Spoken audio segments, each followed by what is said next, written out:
Bonjour à tous, bienvenue dans ce tout nouveau numéro de Talk Show, l'émission qui nous rend tous optimistes et confiants. Aujourd'hui, j'ai le plaisir de recevoir celui qui a cofondé l'association Maison Perchée, une association qui rassemble les personnes en situation de handicap psychique et qui s'aident entre elles. C'est ce qu'on appelle la paire aidance, une association qui a pour devise « Seul, on va plus vite, ensemble, on va plus loin ». C'est Maxime. Bonjour Maxime. Bonjour Marie. Alors comment ça va? C'est ma première question. Ça va plutôt bien, étant donné qu'en ce moment, l'association se développe vraiment bien. On fait une campagne de financement là, qui marche vraiment super bien, beaucoup mieux que prévu.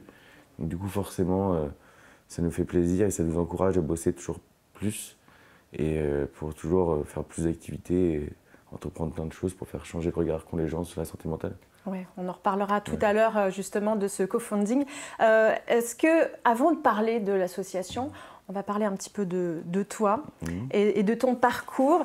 Tu es atteint du trouble de la bipolarité. Oui. Quelle est la définition que tu donnes à ce trouble?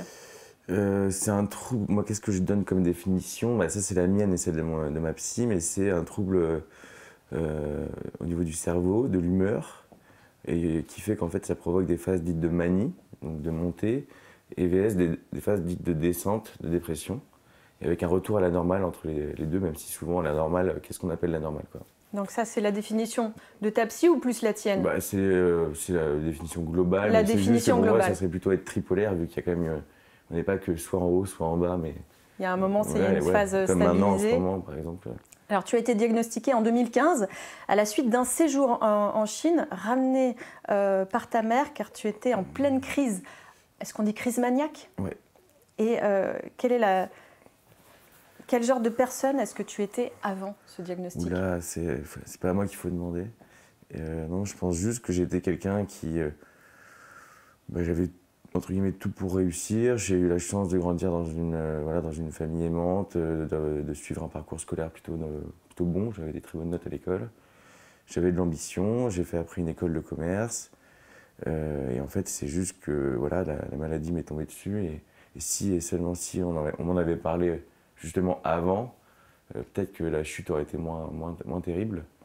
Donc c'est pour ça que je milite pour que, notamment là ce matin, j'étais avec Madame Sophie Cluzel pour essayer de mettre en place pourquoi pas des cours d'éducation psychique, même titre que des cours d'éducation sexuelle dans les écoles, parce que vraiment, en fait, aussi bien moi que mes potes, parce que j'étais en colocation en Chine, en fait, aucun de nous ne savait ce que c'était.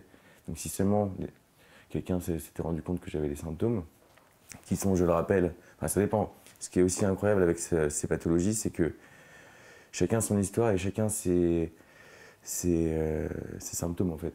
Mais les plus connus sont la logorrhée, le fait de parler vite, le manque de sommeil, la créativité débordante, l'irritabilité, les consommations en excès. Mais ça, c'est pas le cas de tout le monde, parce que très souvent on me dit oui, comme tu consommais des substances, c'est pour ça que tu es devenu malade. Mais non, parce que j'avais fait le test une fois à l'hôpital et en fait sur 12, on n'était que 2 à avoir pris une fois du cannabis par exemple. Ouais. Donc c'est pas la règle. Mais donc tout ça pour dire, parce que là je pars un peu dans tous les sens comme d'habitude. Non, mais je trouve ça très... je vais vous couper, je te coupe. J'ai l'impression que je peux faire un monologue en fait pendant une... parce que j'ai l'habitude de si raconter. Il faut pas hésiter à me mais... couper parce que sinon je peux raconter toute l'histoire d'un coup en fait. Mais oui, dans l'idée, donc avant d'être tombé malade, j'allais très bien. Et c'est pour ça qu'en fait, il faut en fait se renseigner sur ces pathologies et en parler au plus grand nombre pour justement éviter que les gens qui pensent que tout va bien tombent malades et vivent l'enfer que j'ai pu vivre. Et toi, tu dis bien ce mot, malade?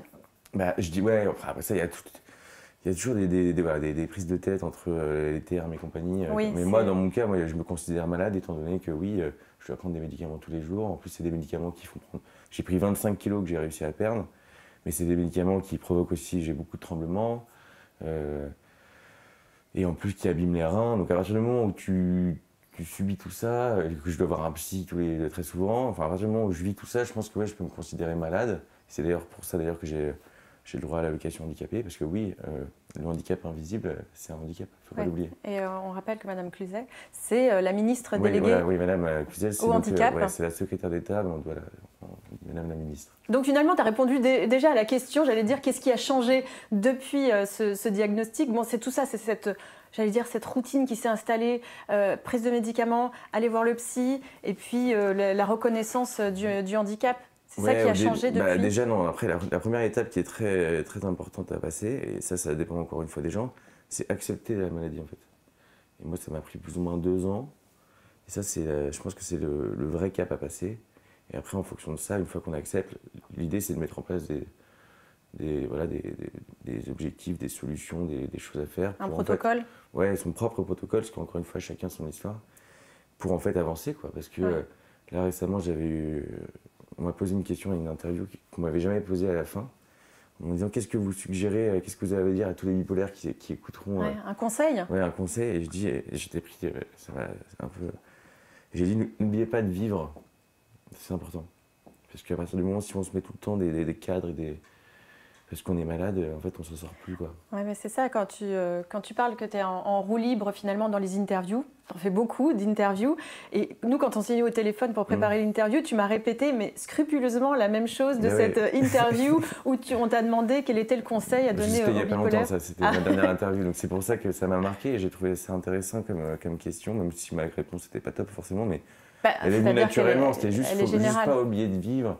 Très souvent on me demande, là, comme je fais des interviews, j'en fais assez régulièrement, on me demande souvent tu prends quoi comme médicament, qu'est-ce que tu fais? Je dis non, en fait, c'est trouver vos solutions à vous, en fait, il n'y a pas de règles parfaites quoi. Et alors pour toi, Maxime, qu'est-ce qui est le plus difficile dans ta vie? Moi, avec cette maladie, si je suis honnête, c'est gérer en fait mes émotions quand même, parce qu'il se trouve que voilà, le fait d'avoir une asso, le fait dans la même journée, là je fais une interview avec vous, il y a M6 qui est juste en face, j'étais ce matin avec la ministre, c'est intense quoi. Et en même temps c'est mon bébé parce que ça fait 4 ans que je bosse là-dessus, et en même temps c'est incroyable, donc du coup j'ai envie d'avancer, mais en même temps c'est dur pour moi de prendre le temps en fait.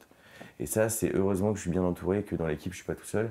Et puis, la Maison Perchée, c'est fondamental pour toi, cette association. Oui, c'est ce que je dis souvent, c'est servir pour guérir. Parce qu'au final, à la base, quand j'avais créé mon association, celle d'avant, la Maison Perchée, je l'avais créée depuis l'hôpital, et parce que je me suis dit, en fait, c'est ça la solution, quoi. Comme il n'existait rien qui me correspondait en France, je me suis dit, mais en fait, in fine, c'est peut-être la seule solution pour moi de pouvoir avancer dans la vie, c'est de créer un truc pour aider les gens comme moi, et qui, in fine, va m'apporter beaucoup plus, quoi. Parce que humainement, c'est juste... moi, je souhaite à tout le monde de vivre ce que je vis en ce moment au niveau humain, en portant un projet comme ça, avec des gens aussi incroyables, et qui sont à la base concernés, donc malades, mais qui, grâce à l'élan qu'on lance... Tu les mets en lumière? Non, pas forcément, eux aussi. En fait, c'est comme vous l'avez dit tout à l'heure, mais... seul on va plus vite, ensemble on va plus loin, mais vraiment. Même il y en a une autre que j'aime bien. Je l'ai dit parce que c'est la devise qu'on trouve sur le site internet, et c'est celle qui correspond le plus à l'ambition que tu as avec la Maison Perchée. On va revenir justement sur la base de cette création d'association. C'est lors d'un, si j'ai bien compris, lors d'un énième séjour en hôpital psy. Tu t'es dit il faut qu'on fasse bouger les choses. Tu rencontres Lucille et Victoria. C'est pas tout à fait ça dans l'historique. Comment tu les as rencontrés? Dans l'historique, c'est un peu plus compliqué que ça, mais à la base, j'ai créé une asso tout seul en 2017. Bipolaire et fier? Oui, mais je ne donne plus le nom parce qu'en fait, les gens vont sur la page de... Alors qu'il n'y a plus rien, donc c'est sur la Maison Perchée. On oublie. Il faut arrêter de m'écrire sur Bipolaire et fier, même si je la garde quand même, parce que, bref, je m'en sers quand même pour d'autres choses. Et Caroline, moi, je l'ai rencontrée la première fois, donc qui est la présidente. Mais là, on va tourner un peu dans l'équipe, mais une des 4 cofondatrices. Parce qu'en fait, elle bossait chez Facebook, elle avait un très haut poste, à seulement 25 ans, donc chapeau. Elle était en charge de l'incubateur Facebook en France. Et parce que je voulais des sponsors gratuites pour mon asso, en fait. C'est ça l'histoire. Et du coup, ça a matché, on s'est revus, et en fait, elle a gentiment voulu m'aider tous les vendredis pendant un long moment, jusqu'au moment où elle a quitté son boulot pour rejoindre l'aventure. Et avec Victoria, qui bossait avec elle chez Facebook en tant que designer. Mais il faut savoir que toutes les deux, elle, depuis longtemps, avait aussi envie de créer quelque chose sur les troubles aussi, parce qu'elles sont concernées. Et Caroline, non, mais elle a plusieurs personnes dans son entourage. Et ça devait arriver, en fait. Elle est touchée de pas trop loin. Voilà. Et Victoria, justement, a réalisé une petite vidéo lors des assises de la santé mentale. Et ce que je vous propose, c'est d'écouter Victoria, donc, qui est l'une des cofondatrices et qui explique très bien, l'objet de cette association, la Maison Perchée.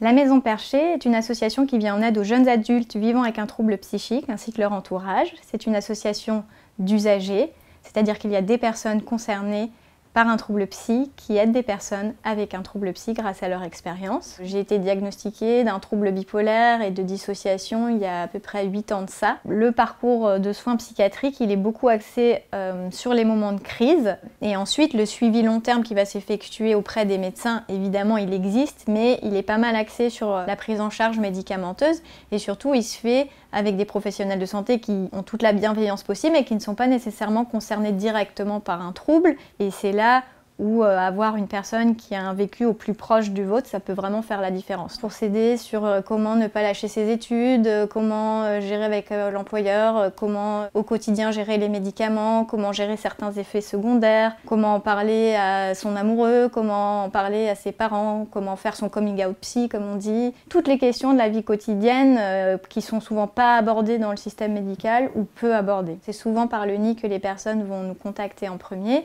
C'est une conversation un à un et un accompagnement un peu de mentoring avec une personne avec une expérience similaire à la vôtre. Donc on nous fait une demande et nous on a toute une communauté d'écoutants et on va essayer de matcher avec la personne la plus adéquate. Nous avons aussi des bénévoles qui animent des groupes de parole. Donc on a actuellement à la Maison Perchée 1500 adhérents. On accompagne de manière personnalisée une 50aine de personnes par mois. Une personne qui va se rétablir en général va nous rejoindre pour en accompagner d'autres. Voilà, c'est la force de la communauté.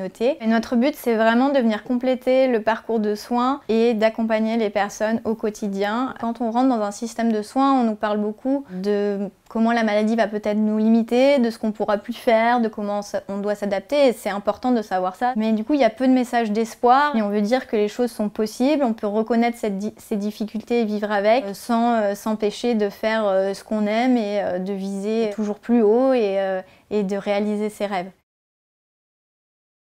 Je cache mes questions parce que Maxime, il arrive à lire et à anticiper toutes les questions que je veux lui poser. Mais celle-ci, je ne l'ai pas marquée. Il y a l'UNAFAM aussi avec laquelle vous travaillez beaucoup. Aussi. Ouais, dans l'idée, oui, l'UNAFAM, normalement, on va se transformer en GEM. C'est ce qui est prévu, donc un groupe d'entraide mutuelle. Si vous ne connaissez pas, je vous invite à regarder. Il y en a un peu partout en France. Il y en a des plus ou moins bien. Il faut vraiment regarder. Et nous, l'idée, c'est qu'on sera un peu le premier GEM jeune de France. Et qui dit GEM dit il faut un parrain. Et en fait, Marie-Jeanne Richard, qui est une amie, a accepté d'être la marraine via l'UNAFAM. Donc je leur fais une dédicace aujourd'hui. Oui, qui est mondialement connue quand même. Ouais, j'adore Marie-Jeanne, que je connais depuis un moment. Et qui, ils ont sorti un super baromètre des aidants le 6 octobre que je vous invite à feuilleter. Il se trouve en plus que je suis dedans. J'ai pu témoigner. Et au-delà de ça, les chiffres sont affolants et notamment il y a 30% des personnes concernées qui ont vraiment mal vécu cette année et donc il est urgent d'agir. Oui, Marie-Jeanne Richard s'occupe beaucoup des enfants, les enfants oubliés de la psychiatrie. Ouais. Quelles sont les différentes activités que vous proposez au sein de l'association ? Alors, on propose plusieurs activités. Donc tout est un peu basé sur Perchée, il faut le savoir avant. Donc il y a les nids. Les nids, qu'est-ce que c'est ? C'est un échange privilégié avec une personne concernée qui a plus ou moins un vécu similaire. Donc c'est un peu comme, je suis pas psy, moi je dis je suis pas psy mais je t'écoute, mais c'est un peu ça l'idée, c'est on vient d'être diagnostiqué bipolaire, et, on ne sait pas à qui en parler dans sa famille, il y a juste le psy, on appelle la Maison Perchée pour parler à Maxime par exemple qui va dire voilà ce que c'est, voilà ce qui va se passer, voilà ce qui peut t'arriver. L'idée c'est que ça on peut le faire qu'une fois et après on propose aux gens donc, de faire des perchoirs, donc ça c'est des groupes de parole dédiés. Donc il y en a sur la bipolarité, sur la schizophrénie, sur... Borderline aussi. Non, pas encore, mais on va le faire. Et sur les proches, on a séparé parents d'eux, frères et sœurs d'eux et conjoints d'eux, parce que c'est quand même des problématiques qui n'ont rien à voir. Et là, surtout, on va lancer donc, dans très peu de temps, le plus vite possible, j'imagine, la canopée, en fait, et là, on va vraiment essayer de faire un parcours pour les gens, en fait. Donc, ils vont faire soit plusieurs nids, soit nids plus perchoirs, plus ateliers, pour vraiment en fait, suivre leur évolution et voir au final ce qui leur convient le mieux. On se professionnalise un peu. Ouais. Et donc ça me fait la transition sur les ateliers. On propose tout un panel d'ateliers en ligne pour l'instant. Ateliers créatifs ? Ouais, thérapeutiques et créatifs. Ouais. Et l'idée c'est qu'assez vite, moi je vais en mettre d'autres en place plus pour aller de l'avant. Donc apprendre à coder, apprendre à faire plein de choses, quoi. L'idée, c'est que pour moi, le rêve, c'est... Je me mets à ma place, en fait, à chaque fois. Si j'étais sorti de l'hôpital, si j'étais allé à la Maison Perchée, j'étais pas bien, j'avais perdu tous mes diplômes. Voilà, Maxime, voilà, tu vas faire ça, tu vas aller mieux. Et en plus, on va te proposer de faire une formation ou d'apprendre ça ou de faire ci pour après reprendre ta vie. Ouais.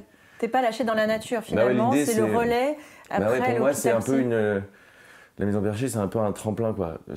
Tu viens à la maison, on te propulse, on essaye du moins. Ouais. On te soutient. Ouais, on te soutient et c'est un relais. Après, tu reviens si tu as envie, tu donnes après si tu as envie de donner aussi, si tu vas mieux. Alors, il y a Annabelle, c'est l'une de nos chroniqueuses ouais. qui va venir nous rejoindre sur ce plateau et elle est allée en tournage pour filmer une activité assez extraordinaire, une exposition, mais je vais la laisser venir sur ce plateau nous rejoindre et elle va mieux nous expliquer que moi.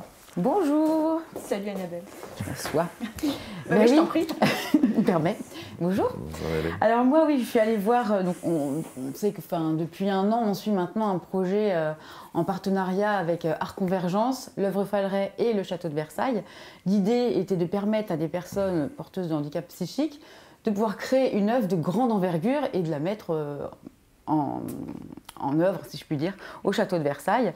Et ça fait un an qu'on les a suivis. Ils ont réussi malgré la crise sanitaire parce qu'ils ont quand même galéré au niveau de l'organisation. Au début, les ateliers devaient se faire au château de Versailles. Finalement, ça a été à l'hôpital de Plaisir qui les ont accueillis.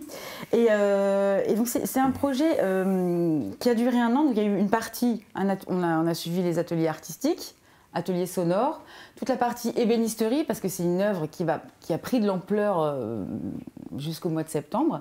Et en fait, ils se sont installés à l'orangerie en septembre. Donc c'était du 9 septembre au 30 septembre, et ça a tellement bien marché que la directrice du château de Versailles a laissé une semaine en plus, parce que c'était très chouette. Le résultat est hallucinant. Je vous laisse juste regarder, puis on verra après.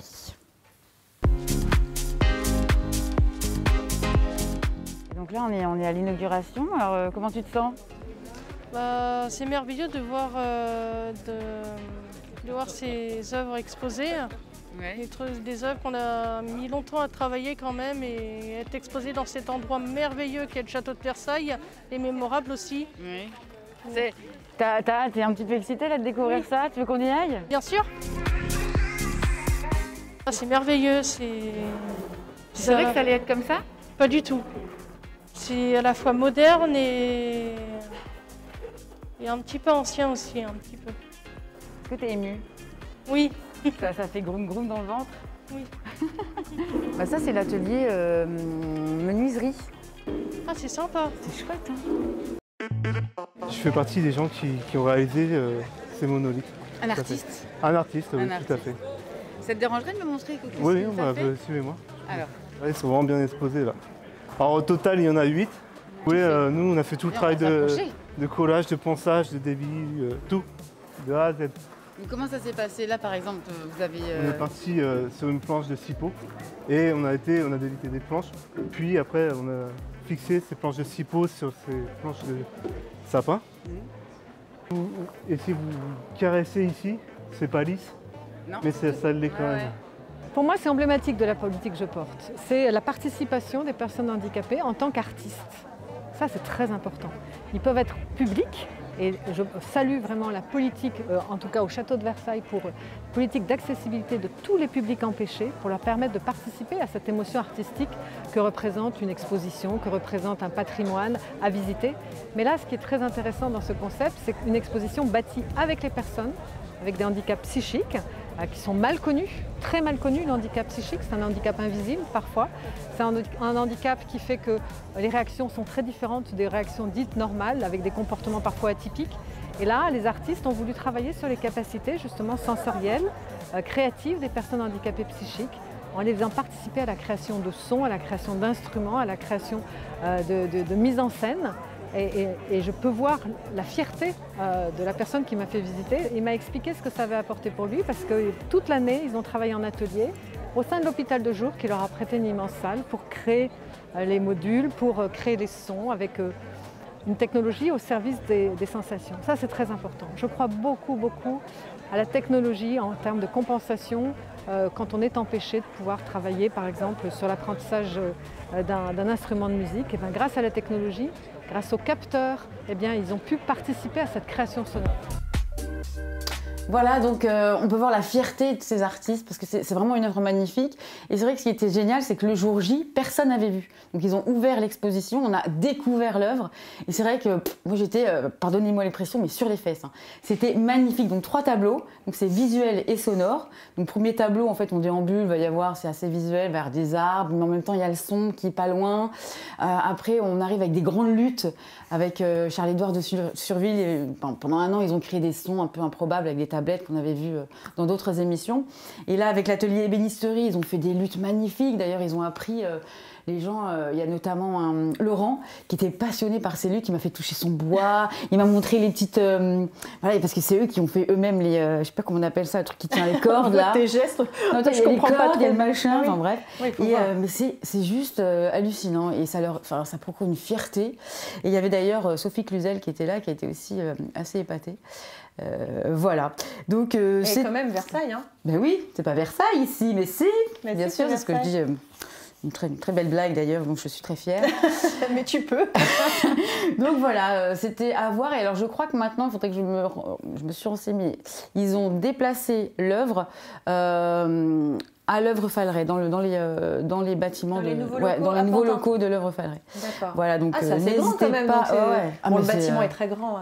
Non, mais c'est juste magnifique. Moi, j'avais envie de partir avec une lutte, de la mettre chez moi, c'est magnifique. D'accord. Donc, et puis surtout, voir la joie de Charles-Édouard de Surville et Virginie Yassef qui ont bossé pendant un an dessus, parce que ça a évolué. Au début, ils sont partis avec des petits volumes. Après, ils se sont dit non, on va pas faire ça. Ils ont vraiment adapté. Et pendant un an, ça a pris, modulé, ils se sont adaptés. D'ailleurs, on peut retrouver l'intégralité de tous les reportages, parce qu'on a suivi vraiment la construction de cette exposition sur Bien dans ma tête TV, donc n'hésitez pas. Hein. Bon, vous verrez beaucoup Annabelle, mais désolée. Bon, parce qu'on peut. Donc voilà, c'était très chouette et j'ai hâte de voir la prochaine création parce que vraiment, voilà, j'étais bluffée. L'œuvre Falleret, pour toi, ça a une signification. Tu connais cette fondation? Question piège, là. Non, oui, je connais très bien. Et pour moi, c'est médico-social. Enfin, c'est pas que. Enfin, c'est différent de la maison Percher. Ça n'a rien à voir. Ouais, mais heureusement que ça existe. Tout comme je le disais tout à l'heure, tout ce qui existe, in fine, est important. Est important. Oui, alors il y a les groupes d'entraide mutuelle aussi à Falleret qui là ne sont pas médicalisés. Ce sont des adhérents qui viennent et qui ont des activités, alors pas totalement similaires, mais c'est complémentaire un peu quand même entre la maison Percher et la Fondation Falleret. Pour être honnête, je ne connais pas tout, je sais juste que vous avez 43 lieux, donc j'ai pas eu le temps de les voir les 43. Et peut-être un jour j'aurai le temps. Il faut regarder BDMT TV. Avec nos équipes de reportage, on va souvent effectivement à la rencontre. Comme je vous disais, j'ai rencontré un de vos collaborateurs avec qui je me suis vraiment très bien entendu et qui m'a bien parlé de tout ce que vous faites. Tout ce qui est fait avec la Fondation Falleret. Qu'est-ce qui est important pour toi dans la vie? Ouais, c'est quoi c'est une question. Waouh. Qu'est-ce qui est important pour moi dans la vie? C'est de bien dormir et de me réveiller avec le sourire. Et de faire attention aux gens que j'aime. Voilà. C'est ce que je sors comme ça. Ouais. Et de me marrer quand même bien et de profiter de la vie. Ouais, en gros, c'est comme tu disais, le conseil, c'est de profiter de vivre c'est d'avancer, le plus normalement possible. D'arriver à pas m'ennuyer, en fait, surtout. Moi, j'ai un gros problème avec l'ennui. Le fait d'être seul, je m'ennuie tout le temps. Ouais. Et du coup, voilà. Donc j'aime bien faire plein de trucs. Là, j'étais bien parti. Je pense que tu vas pas t'ennuyer avec tous tes projets. Ouais, non, c'est bien parti, oui. Évidemment, c'est bien parti. Mais il faut penser aussi à se poser. Mais il faut se cadrer, voilà, il faut que je me pose aussi, il faut trouver l'équilibre.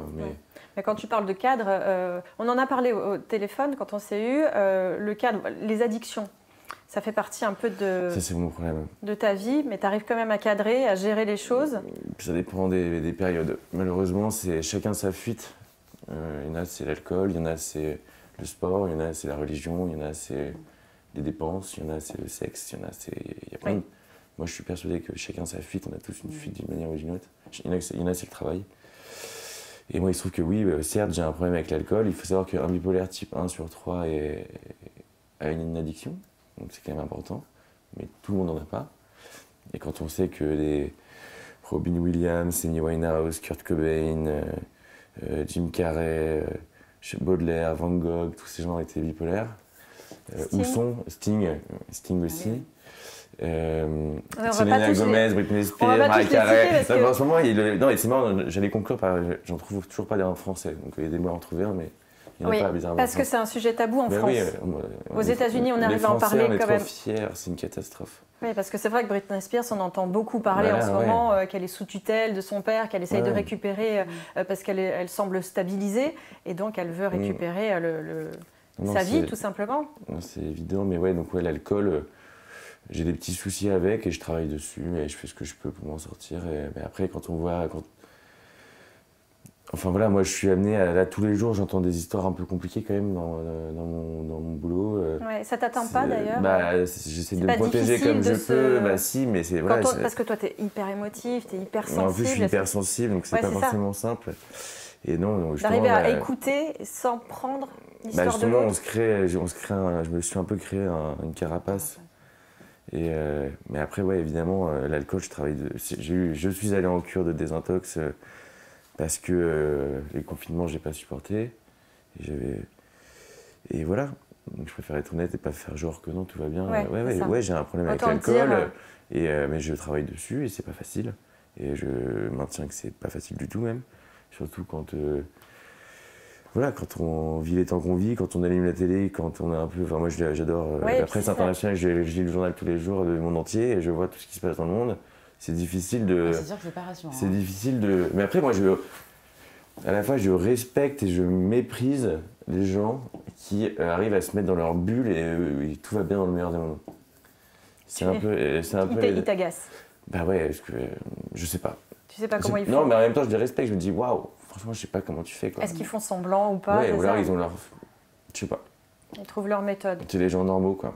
Mais c'est quoi une personne normale? Qu'est-ce qu'une personne normale? Question. On me pose souvent la question de... On l'a posé, pas souvent, on l'a posé quelques fois, je trouve que c'est une bonne question. Je me l'auto-pose. Vas-y. C'est, si tu pouvais ne plus être bipolaire demain, est-ce que tu accepterais de ne plus être bipolaire? J'ai dit non. Parce que justement, ça m'apporte cette touche de folie, de créativité, de capacité de voir des choses dans l'espace que je pense... de sensibilité aussi. Ouais, de sensibilité. Je l'ai même dit encore il n'y a pas longtemps, je sais plus où d'ailleurs, mais je sais pas si vous avez vu Limitless, mais c'est un film de bipolaire. Hein. La pilule bleue, c'est ce qu'on prend sans avoir besoin de l'apprendre. Ouais. Et c'est quand tu arrives pour avoir cette session maniaque. Ouais, évidemment, pas là-dedans. Non, voilà, mais quand tu vis ça, c'est complètement incroyable. Mais il y a un film qui est sorti là, ça s'appelle Les Intranquilles. Ouais, il est sorti, j'ai pas eu le temps de le voir, de Joachim Lafosse. Ouais, Les Intranquilles qui parle justement d'un père qui va en haut en bas et les enfants justement apprennent à vivre. Je devais y aller, mais on va y aller normalement avec l'équipe ce week-end.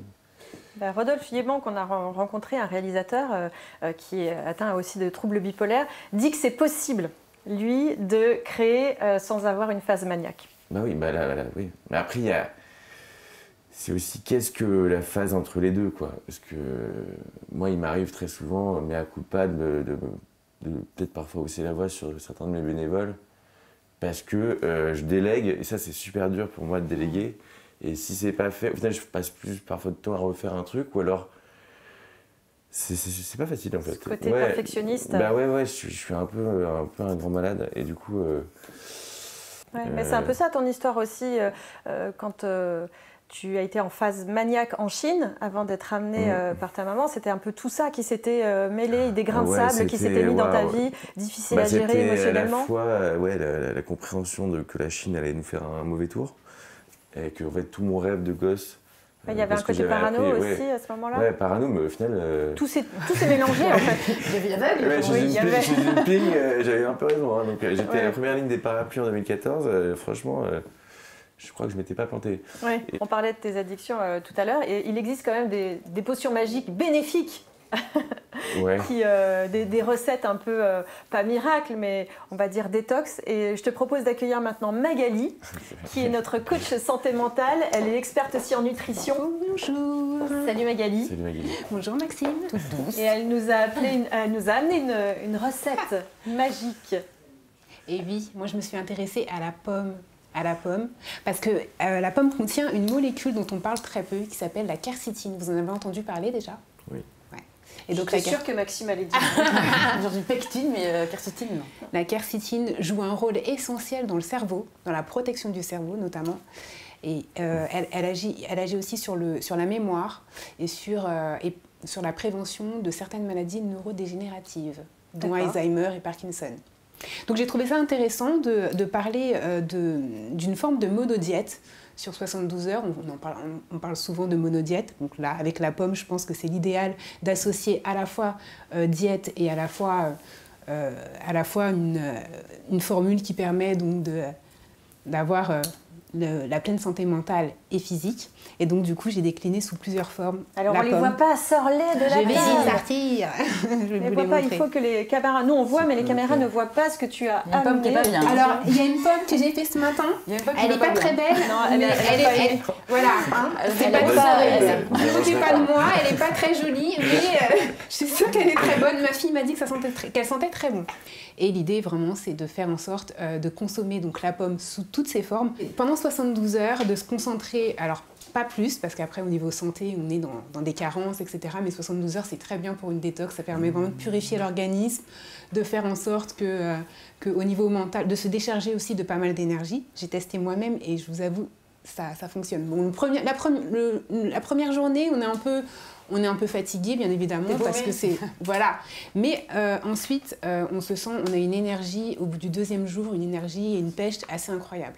Donc ça fait partie des choses que tu fais aussi dans la vie pour te ressourcer, te redonner du peps et une bonne énergie positive. Je fais des jeûnes aussi, j'ai fait un jeûne de 12 jours. C'est super. D'accord. 12 jours complets, que à l'eau. J'ai fait aussi des retraites. 12 jours. Ouais, 12 jours. Ouais. Les neuroleptiques sont... Ça dépend lesquels, mais certains te font prendre un poids de dingue. Ouais. Mais de dingue. Déjà, t'es pas bien et en plus, tu prends un poids de fou. Ouais. Mais certains bipolaires, d'ailleurs, refusent de prendre les médicaments parce que ça les fait grossir. Ah oui, donc c'est un vrai problème. Oui, ils arrêtent de les prendre parce que... Parce que c'est difficile de se voir se transformer. Parce que moi, j'adore les pâtes. Ouais, mais on s'en passe. C'est mauvais les pâtes. Ouais, mais c'est mauvais les pâtes. C'est super mauvais les pâtes pour la santé. Je veux dire ça, pour la santé mentale. Pour la santé et la santé mentale. Pour tout le monde, pour tout. En fait, et quand tu manges plus de carbs, de cétogène, tu te sens tellement mieux. Ton esprit va aller beaucoup plus vif. Moi, je l'ai fait parce qu'on avait une campagne de crowdfunding où je voulais être à fond. Et tu dors tellement mieux. La peau aussi, la qualité de la peau. Et moi, j'ai remangé, j'ai pris des boutons directs, j'étais waouh, enfin des pâtes en plus. C'est pas très grave, je m'en fous d'avoir des boutons, mais ça montre à quel point ça transforme une vie. Mais essayez le régime cétogène, mais en France, encore une fois, on est tellement à la ramasse. Si vous voulez trouver du pain cétogène, bonjour, il n'y en a pas. Faut le faire soi-même. Faut le faire soi-même, vous pouvez le faire avec de la farine de noix de coco. Oui, c'est ça. Exact.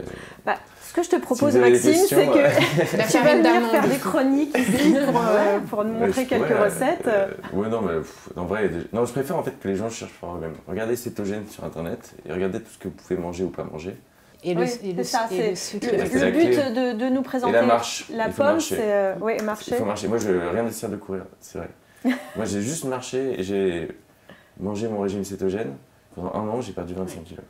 Oui, et manger des pommes, donc. Ça, on mixe parce que l'estomac aussi a besoin de se sentir plein, donc avec du liquide, c'est un peu compliqué. On peut alterner le matin entre la compote, une pomme, etc. Enfin, voilà. L'idée, c'est vraiment de rester sur de la pomme, mais sous toutes ses formes, pour avoir aussi l'impression et donner l'impression au cerveau de manger quelque chose quand même de consistant et de solide. Ouais. Et toi, ton conseil, donc, c'est 72 heures de faire une monodiète.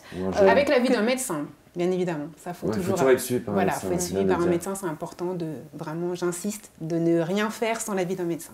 Voilà. D'accord. Et la pomme, donc, elle va te redonner de l'énergie positive. Exactement. Donc, parce que le but, c'est ça. Normalement, c'est ça, oui. Non, vraiment, on en parle beaucoup, c'est vrai, de la santé mentale en liaison avec l'alimentation. C'est la clé, c'est le futur, là. Tout le monde ne parle que de ça, là, dans sur Nature, dans toutes les les vrais publis officiels dans les grands journaux, que ce soit américain et compagnie. On ne parle que de ça. Bien sûr, c'est important. On dit toujours que c'est le deuxième cerveau, les intestins. Ouais.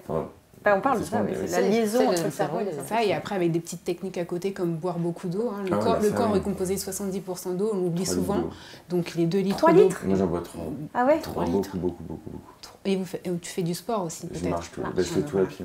Oui, donc oui, c'est important. Je crois que j'arriverais pas à 2 litres, 5, 3 litres, c'est facilement. Quand on fait du sport.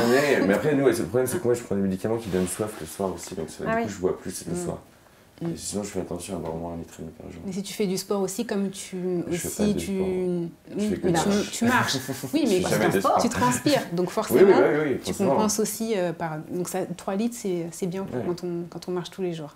Oui, effectivement. Merci Magali de nous avoir apporté cette petite astuce. Quand on s'est eu au téléphone et que je t'ai demandé si ça te stressait pas trop de venir ici sur un plateau, tu m'as dit que non. Et je vais reprendre une phrase que tu m'as dite.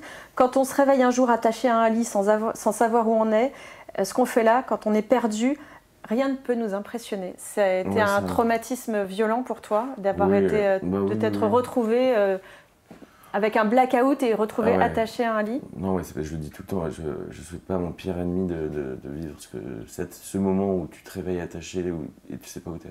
Il n'y avait pas d'autre alternative, c'était la solution. Non, c'était... Même si je suis contre la contention, quand même, parce que là, je ne vais pas rentrer dans les détails, mais là, il y a des lois qui passent et tout. Ils veulent retravailler dessus sur la durée de la contention et compagnie. Mais je pense juste que c'est violent. C'est très violent. Ouais, c'est quelque chose qui est traumatisant. Et si on pouvait... Du coup, j'en suis là. Ce qui m'est arrivé juste avant d'être là, assis, j'étais derrière pour me faire maquiller. Du coup, je ne me suis pas fait maquiller. Oui, parce que ça m'a oppressé. Parfois, ça m'arrive, c'est rare, mais d'avoir des crises de claustrophobie. Mais tu le dis, c'est ça qui a été intéressant avec Alexandra la maquilleuse, c'est que tu lui as dit là je peux pas rester dans cette pièce pour me faire maquiller, c'était pas tant le maquillage, c'était le fait de te retrouver oppressé. Ouais, donc c'est dommage quand même de plus pouvoir se faire maquiller alors que... Non mais t'es trop beau comme ça en fait. Mais je suis sûre, vous êtes d'accord avec moi, Maxime est quand même juste canon. Non mais merci. Non mais c'est bizarre, parfois ça me prend, c'est comme ça. C'est un traumatisme, c'est ça, c'est que là finalement tu accumules un petit peu le trouble de la bipolarité avec une sorte de stress post-traumatique. Tout ce qui s'est passé, c'est vieux. Ouais, c'est traumatisant. Et ça, tu veux plus jamais revivre? Non, on ne jamais dire jamais, donc j'en sais rien. J'espère ne jamais le revivre. Là aujourd'hui, tu es stabilisé depuis combien de temps? Là, ça fait 4 ans, mais bon, comme je suis allé en cure pour l'alcool, est-ce que ça fait que moi quelqu'un de stabilisé? Je sais pas. Mais en tout cas, là, je dors bien, mais je suis un peu tendu, mais ça va. Bon, t'es un peu tendu parce que t'as beaucoup de choses, beaucoup d'interviews, beaucoup de rencontres. Oui, après là, ça va se calmer parce que c'est bientôt... on finit notre crowdfunding dans une semaine et après, je me repose. J'imagine qu'en nous écoutant aujourd'hui, on va trouver des mécènes et puis... mais là, ça avance, il y a de plus en plus de gens qui me contactent parce que voilà, je fais plein de... Il y a plein de beaux projets en tous les cas avec la Maison Perchée. Et toi, personnellement, tu suis une formation en ce moment? Oui, non, là, elle est finie. Mais non, pour finir, juste sur ce qu'on disait sur la Maison Perchée, du coup, j'ai oublié ce que je voulais dire. C'est aussi parce que moi, là, j'en ai marre de bosser de chez moi. Encore une fois, là, je me sens oppressé chez moi et tout, et j'ai envie d'être dans un lieu. Je peux pas bosser. Enfin, j'en peux plus, quoi. J'ai envie d'avoir un lieu où bosser, même si maintenant on a les 2 lieux qu'on va avoir, mais rapidement, c'est par moment chez nous. Ouais. Et là, j'ai vraiment besoin de ça, moi, pour me sentir bien, parce que là, je commence à plus en pouvoir, en fait. Bon, transition. Donc, donnez-nous de l'argent. Transition député. Est-ce que bientôt on va pouvoir t'appeler monsieur le député? Non, mais ça on verra. Non, mais oui, j'ai fait une formation pour devenir député et affaire à suivre. Ouais. Je sais pas. Mais là, ce matin... Mais déjà, la formation en elle-même, elle est intéressante. Ça me plaît bien. La politique, ça me... Pour faire bouger les choses? Bah ouais, pour vraiment, et parce que moi, je suis un hyperactif. Et encore une fois, j'ai vu Mme Cluzel ce matin. Et j'ai vu dans son bureau et tout. J'étais là, ça me plaît bien, ça. Tu te vois bien je sais pas, ministre, mais... Non, il ne faut pas exagérer, mais... Là-dedans, quoi, parce qu'au moins ça va vite, et moi j'aime bien quand ça va vite. On rencontre les bonnes personnes tout de suite pour faire bouger les choses. Ouais, donc après à voir, parce que on verra avec la Maison Perchée, avec mes cofondatrices, comment on peut s'arranger, si je me lance vraiment en politique ou pas. Mais ce ne sera pas pour tout de suite, hein. C'est pas en 2022, mais j'y réfléchis. Et là, je suis amené à voir très souvent des politiques, enfin là j'en vois tous les 3 jours en ce moment, ce qui est dingue. On avait un député qui était un peu hyperactif, un mathématicien, c'était M. Villani. Oui, c'est un très bon ami de ma tante. Et je l'ai rencontré plusieurs fois. Impressionnant. Il est impressionnant. Il est perché. C'est le mot de la fin. C'est une belle communauté finalement. Merci infiniment Maxime d'être venu nous voir pour nous parler de toi et de la Maison Perchée et de tes cofondatrices, Caroline, Lucille, Victoria. Que j'embrasse très fort et tous les bénévoles et les péridants parce qu'ils fournissent un super boulot et ils ne sont pas rémunérés et c'est beau, quoi. Redonne-nous le site internet. C'est maisonperchée.org.